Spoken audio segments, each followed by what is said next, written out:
কিন্তু একটা সেন্সিটিভ ব্যাপার যেটা আমাদের সকলকে আঘাত দিচ্ছে এবং যেটা আমাদের দুঃখ দিচ্ছে এবং মানসিকভাবে আমরা দুশ্চিন্তায় আছি। ভারতবর্ষের ইতিহাস বুঝতে হবে।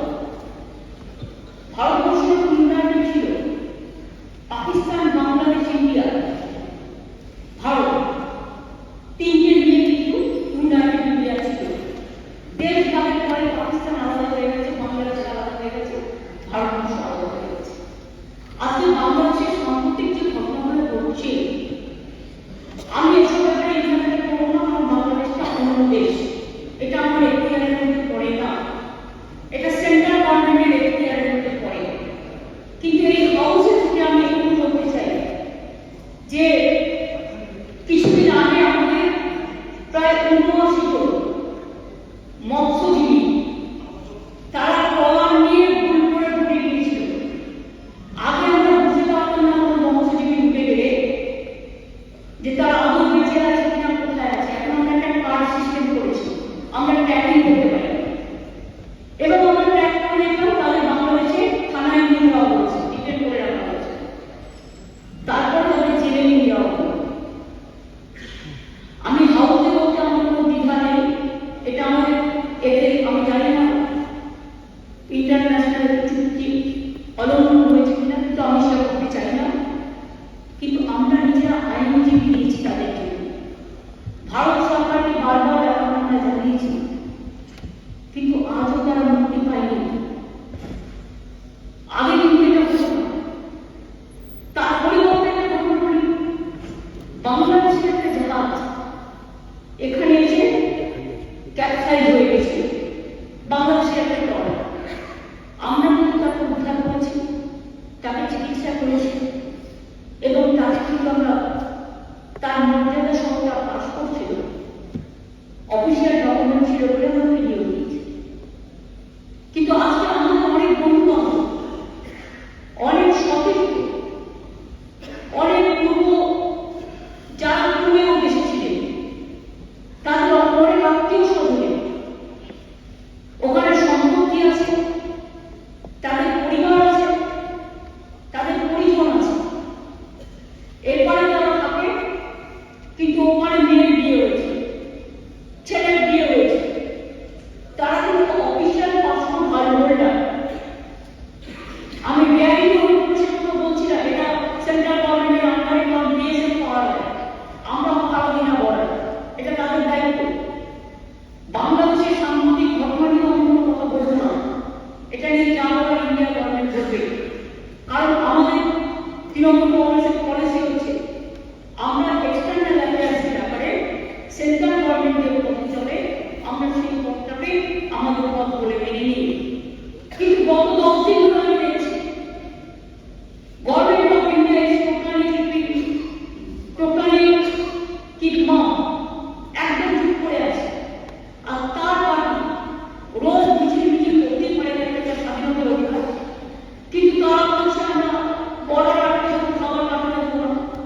তারা বলছে আমরা বন্ধ পেট্রোল রেল স্টেশন আটকে দেবো, স্যার এটা আমাদের এখতিয়ারে পড়ে না। ইন্টারন্যাশনাল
মনে করি যে কোনো কারো তার ধর্মীয় অধিকার পালন করার অধিকার আছে।